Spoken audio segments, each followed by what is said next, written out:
Good afternoon guys. Magandang hapon sa ating lahat guys. At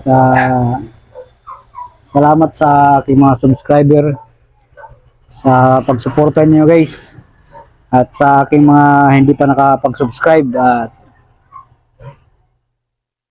subscribe kayo guys. At huwag ninyong kalimutan pindutin ang notification bell para maging updated kayo sa aking mga video pang parating guys.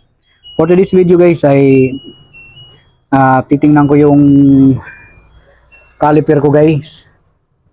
Dahil yung nakarang araw ay parang wala akong preno. So babaklasin ko to guys, tatanggalin ko, titingnan ko yung preno at itong pinaka-housing niya at ayusin ko to, baka hindi na to naglalaro. So yun guys ang gagawin ko ngayon, samahan niyo ako guys sa aking gagawing video at sa aking gagawin na DIY na trabaho tong babaklasin ko tong ano natin, caliper natin guys. One eternity later. So yun guys, babaklasin natin.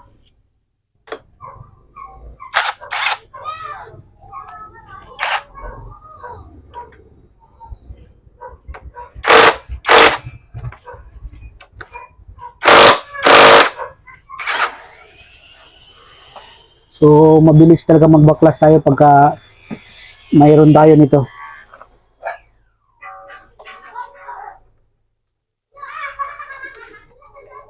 Tanggal kagad yung tornilyo.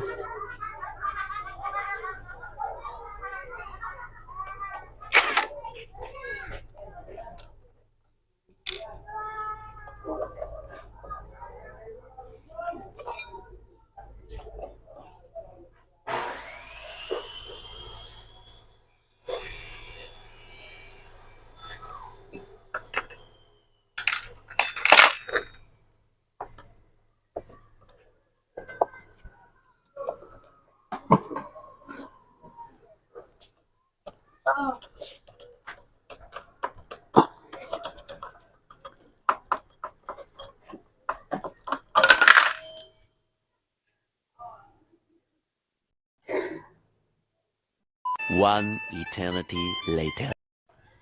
Yun guys, baklas ko na yung caliper natin. Yan. Gumamit ako ng C-clamp guys. Special tools natin para i-compress natin tong piston niya papasok sa ilalim. So sinapinan ko dito para hindi magasgas yung ano natin caliper. Tapos yan. Tapos ikutin natin to para makompress tong piston papasok dito at mag-level dito sa labi na to. Ganon dito. Tatlo kasing piston tong sa akin guys eh. Pero kadalasan nakikita natin sa ating mga motor, sa ibang mga motor is dalawa lang, dalawang piston. Ito sa akin tatlo. Dahil kung bibrake kasi to, pagka magpreno ako dito sa panghuli, itong sa gitna ay gagana din siya. So nag-pipreno siya ng 50%. Dahil kung bibrake na itong motor ko, Sommer guys. So ito, kailangan natin to. At kung makita nyo to at makabili din kayo nito, para kung mag-DIY kayo, kaya din yung gawin guys. So antabayan natin nyo guys. At i-compress ko lang to sa ilalim at mag-i-level ko dito. One eternity later. So yun mga ka-DI, kung nakikita nyo guys, yan, na-compress ko na. So nag-level na siya. So pwede ko nang linisan siya guys. At paglagay mamaya ng yung brake pad niya, suwabe dahil wala nang dito nakausli yung piston ring niya. So yun, gagamitan ko lang to paglinis dito ng W40 guys. At itong side na to at saka itong kabila, ito yung anuhan naman pinaka base ng caliper natin guys. Yan. Kailangan kasi pagka tanggal ka ng caliper natin guys, dapat natatanggal natin to. Dahil pagka hindi natin natatanggal to, ibig sabihin stock up na. Hindi na siya naglalaro dito. Ang trabaho kasi nito naglalaro lang siya, hindi siya nag-i-steady. Dahil pagka nag-i-stay dito siya, ang tendency, yung mga brake pad natin, hindi magkapantay yung kain. Itong kabila, pudpud na, pero itong kabila makapal pa. So yun yung tendency guys niya pagka hindi ito gumagalaw at naka-stay dito. Kaya kailangan natin pagka nagpalit tayo ng brake pad, kailangan din natin to ayusin at lagyan natin ng konting grasa para maglalaro siya guys. So yun lang guys, tabayanan lang ninyo. One eternity later. So yun mga ka-DI, nalinis ko na. Kung titingnan nyo yung itsura kaysa kanina, isa-isang pinalabas ko ng hanggang kalahati yan guys. At pinunasan ko yung pinaka piston niya sa ilalim. Tapos ganon din tong kabila at saka ito.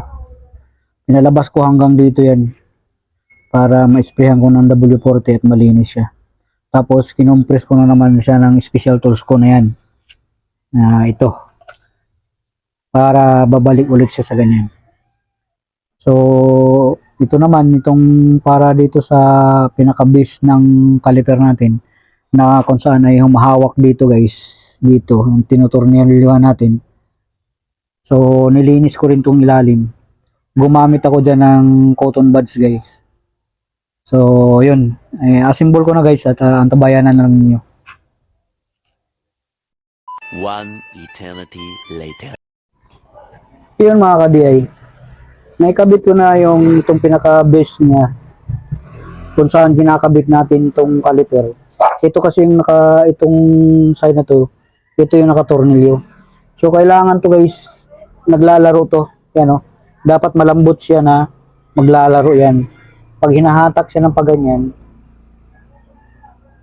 yan, naaangat. Yan. Tapos yun yung naglalaro siya paganyan. So, yan, naibalik natin. Tapos, madali din siyang umangat na ganyan. Ganon din sa kabila.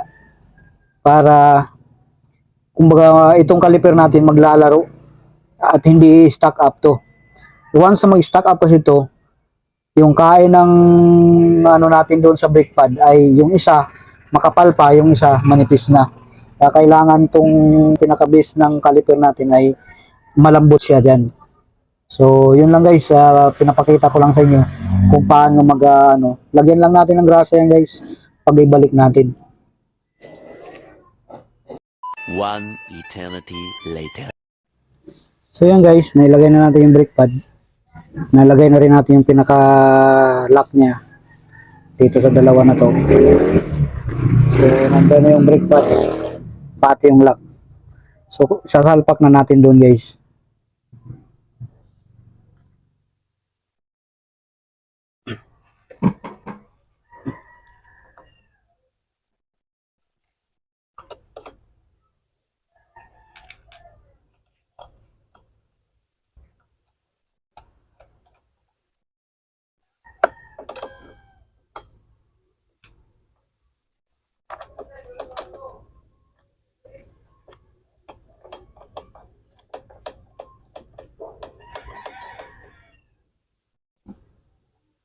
So yun, nalagyan na natin ang tornilyo guys. At higpitan na natin.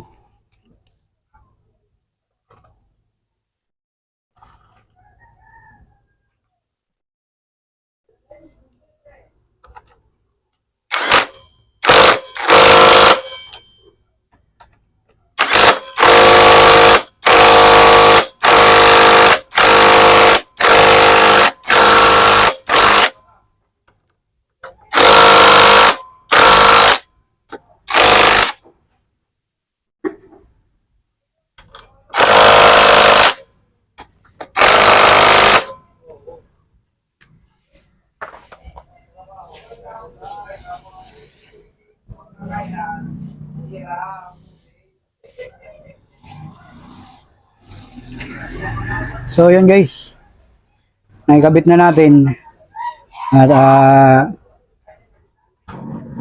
na-fix na natin yung tornilyo, yung both side niya. So, yan. Okay na siya guys. Pisilin natin. Bombahin natin dito para ganun din sa kabila. So, bomba na natin guys. So, yun. Kung nakikita mo, fix na siya. Umipit na siya. So, hanggang dito lang yung video ko guys. At thank you sa mga sumusuporta sa akin, lalo na sa mga subscriber ko. At sa hindi pa nakasubscribe, subscribe kayo at don't forget to hit the notification bell para updated kayo sa aking mga video guys na darating. Thank you guys. Sana may natutunan kayo sa aking mga munting DIY.